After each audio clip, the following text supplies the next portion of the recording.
Não se turbe o vosso coração, credes em Deus, credes também em mim. Na casa de meu pai há muitas moradas. Se assim não fora, eu vou-lo teria dito, pois vou preparar-vos lugar. E quando eu for e vos preparar lugar, voltarei e vos receberei para mim mesmo, para que onde eu estiver, estejais vós também.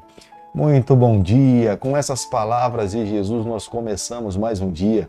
São palavras de conforto para os seus discípulos. Jesus estava dizendo que os deixaria, mas ele voltaria para estar com ele por todos os seus dias. Estaria preparando moradas e tenho certeza que hoje as moradias estão prontas. O que de fato está faltando é Cristo voltar a essa terra, buscar os seus filhos, nós que seremos moradores das suas casas e viveremos com o Senhor por toda a eternidade. Como é que nós temos vivido nessa terra, nos preparando para nos encontrarmos com o nosso Senhor? Nós precisamos refletir isso a cada dia. A cada dia nós precisamos amá-lo cada vez mais, amar a sua palavra, sermos homens e mulheres de oração, vivermos uma vida devota ao Senhor, testemunharmos do seu amor para que outras pessoas que ainda não conhecem a Jesus Cristo possam conhecer ao Senhor. Deixo com você nessa manhã também uma parte da palavra de Deus do livro de Salmo, capítulo 119, o versículo 54, onde a Bíblia diz o seguinte: Os teus decretos são motivo dos meus cânticos na casa da minha peregrinação. Salmo 119, versículo 54. A palavra do Senhor deve ser de fato razão para a nossa alegria, regozijo do nosso coração. A palavra do Senhor é um muro de proteção para a nossa vida, para a nossa caminhada. Quanto mais nós vivemos seguros na palavra do Senhor, nós somos fortalecidos. A palavra de Deus mesmo nos diz que ela é luz para o nosso caminho, ela guia a nossa vida. A cada dia nesse canal nós dedicamos as primeiras horas da manhã para estudarmos um capítulo da palavra do Senhor. E nessa manhã eu quero convidar você a ter nas mãos a palavra de Deus no livro de 2 Crônicas, capítulo 29, versículo 1. Tinha Ezequias 25 anos de idade quando começou a reinar, reinou 29 anos em Jerusalém.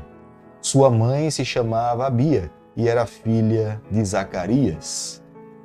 Como é fantástico podermos ver a história agora de um homem que se voltou para Deus e entregou a sua vida nas mãos do Senhor para viver exclusivamente para o Senhor. Embora nós tenhamos visto o testemunho de homens, reis, que deveriam ter deixado um legado positivo, seguro, um testemunho saudável para todos nós, com vida de homens e de mulheres dentro da palavra de Deus, que não é o nosso melhor exemplo. Mas no capítulo 29, o cronista tem a preocupação de registrar a vida do rei Ezequias, e ele começa falando a razão pela qual ele viveu uma vida piedosa diante do Senhor. Ele tinha uma mãe chamada Abia. Era uma mulher que amava a Deus, é uma mulher que didaticamente conseguiu imprimir no coração dos seus filhos a palavra do Senhor.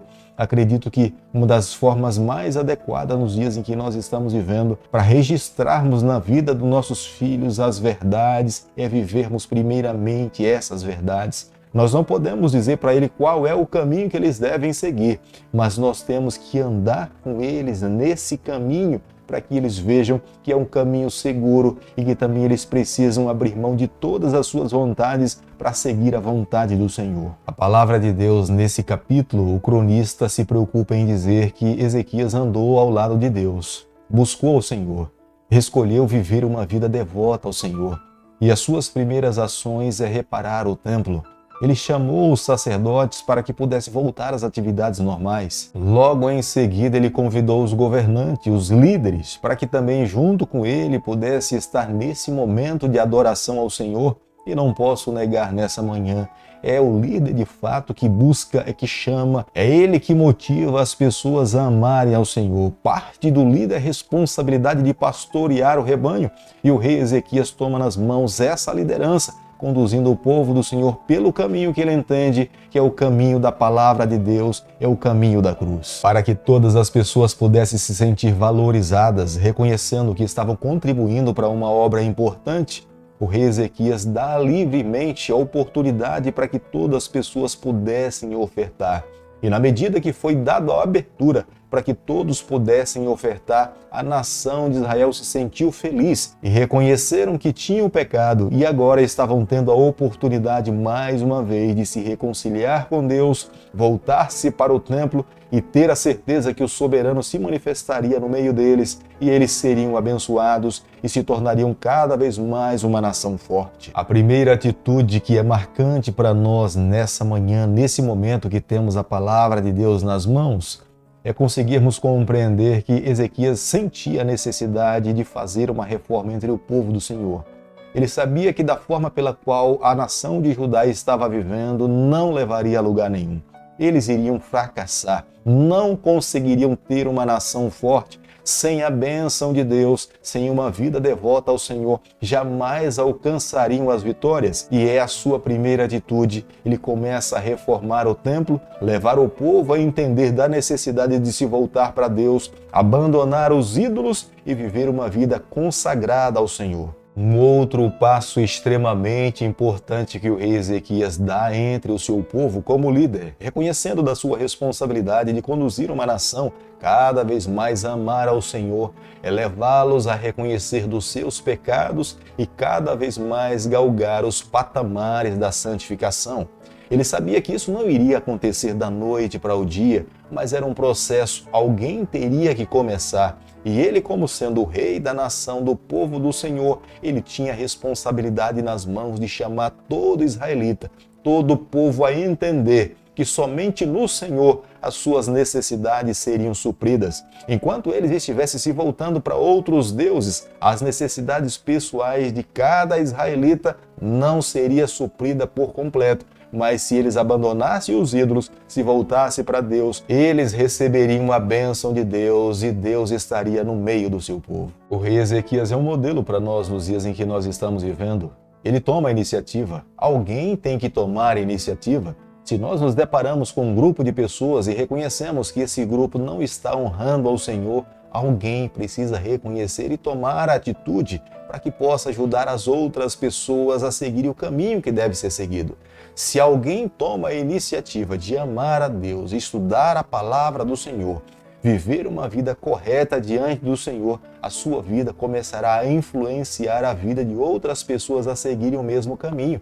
E foi exatamente isso que o rei Ezequias fez. Logo em seguida, ele começa a trazer para mais perto de si os governantes da cidade, os líderes que iriam influenciar uma nação e, consequentemente, gradativamente, as boas ações, a santificação, uma reforma espiritual passou a acontecer entre o povo do Senhor. Segundo Crônicas, capítulo 29, o versículo 15, a Bíblia diz o seguinte: congregaram a seus irmãos, santificaram-se e vieram segundo a ordem do rei pelas palavras do Senhor, para purificarem a casa do Senhor.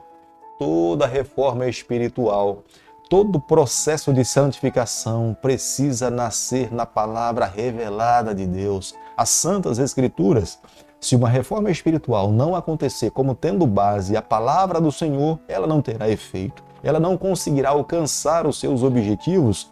O rei Ezequias sabia que toda a mudança que deveria acontecer entre o povo do Senhor, primeiramente, deveria ser pautado pela vontade ou do assim diz o Senhor. E quando na palavra do Senhor nós encontramos a vontade de Deus, a única responsabilidade que nos cabe é obedecer ao Senhor, é fazer a sua vontade. Para que a palavra de Deus cause os seus efeitos em nossa vida, é necessário também orarmos a Deus, pedindo para que o Espírito Santo seja derramado sobre a nossa vida. Nenhuma reforma será duradoura se não for resultado da obra permanente da pessoa divina do Espírito Santo no nosso coração. É por isso que nós temos que clamar a cada dia, para que Ele nos guie, para que Ele molde o nosso coração, para que Ele ao nosso lado nos guie pelo caminho que nós precisamos seguir. Somente Ele pode abrir o nosso entendimento para que nós possamos compreender verdades que até então não conseguimos compreender. Se não for a obra salvífica do Espírito Santo, todas as nossas energias, independente dele, não irão alcançar objetivo nenhum. Segundo Crônicas, capítulo 29, o versículo 26, a Bíblia diz o seguinte: estavam, pois, os levitas em pé com os instrumentos de Davi, e os sacerdotes com as trombetas. É o próprio rei Ezequias que se preocupa em estabelecer o louvor e a música e instrumentos dentro do templo. Ele sabia da importância da música na adoração a Deus. Não poderia ser qualquer tipo de música, mas deveria ser aquele tipo de música que levasse os adoradores a entender que temos um Deus soberano, preparar o nosso coração para que nós possamos entender as verdades do Senhor. A música é de origem divina. A palavra de Deus nos revela que lá na eternidade os anjos cantam em homenagem ao Senhor, porque somente Ele é digno de adoração. Portanto, nessa terra não pode ser diferente. Cada um de nós temos nas mãos a responsabilidade, ao nos levantarmos, ao vivermos o nosso dia a dia, abrirmos os nossos lábios e louvarmos ao Senhor com cânticos, com palavras de gratidão e com orações. Querido amigo, nessa manhã, ao concluirmos o estudo do capítulo 29, eu e você, nós precisamos chegar à seguinte conclusão: somente isso é o que Deus esperava que o seu povo pudesse fazer. Nada mais do que isso.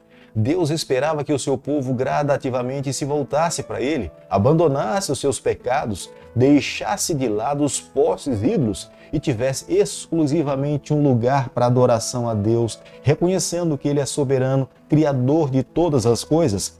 Com a atitude do rei Ezequias em consagrar uma casa para a moradia do Senhor, convidando o sacerdote e os levitas para que cada um pudesse exercer as suas atividades e toda uma nação voltaria nos dias adequados para se encontrar com o seu Deus, eles cada vez mais se tornariam uma nação forte, um povo que seria invencível. Nenhuma outra nação teria condições de vencê-los. Deus protegeria de todos os males, eles teriam saúde, eles iriam prosperar nos seus negócios, eles teriam saúde emocional, eles teriam saúde física, eles, na verdade, se tornariam um modelo para todas as outras nações.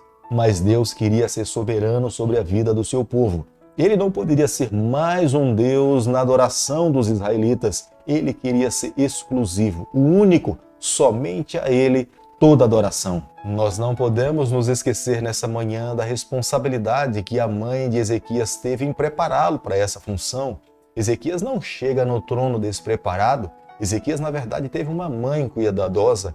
Ezequias, na verdade, teve uma mãe piedosa, uma mãe que se preocupava com a matemática, com o português, com a geografia, com a história, mas ela sabia que Ezequias estava sendo preparado para a eternidade. Ezequias um dia assumiria a responsabilidade de liderar o povo de Deus e ele teria nas mãos de também preparar uma nação para se encontrar com o seu Senhor. É claro que ele incentivou dentro da nação de Israel as pessoas irem à escola, aprenderem matemática, geografia, história, português e outras línguas. Mas ele sabia que amar a Deus era a maior lição que ele poderia dar para toda uma nação. Ele deveria ser o modelo, ele deveria ensinar. E vivendo dessa forma, ele teria forças para influenciar uma nação a amar ao Senhor. Eu entendo, amigo, que nessa manhã cai sobre os nossos ombros essa tamanha responsabilidade. Nós temos que amar a Deus, nós temos que ensinar os nossos filhos e a única forma pela qual nós teremos forças, autoridade para influenciar os nossos filhos é vivendo essas verdades. É por isso que nessa manhã, reconhecendo as nossas limitações, nós precisamos nos debruçar diante do nosso Pai, pedirmos forças a Ele para que Ele nos capacite, envie o seu Espírito e nos conceda forças para que vivamos uma vida vitoriosa. Querido Pai, nas Tuas mãos, nessa manhã, nos colocamos, reconhecemos as nossas falhas, nós abrimos o nosso coração, nós queremos ser do Senhor por toda a nossa vida. Fica conosco nesse momento, é o nosso pedido, nós o fazemos em nome de Jesus. Que o Senhor te abençoe e te guarde, que Ele faça resplandecer o seu rosto sobre você, que Ele tenha misericórdia de você, que sobre você nessa manhã Ele levante o seu rosto e conceda a sua paz em nome de Jesus.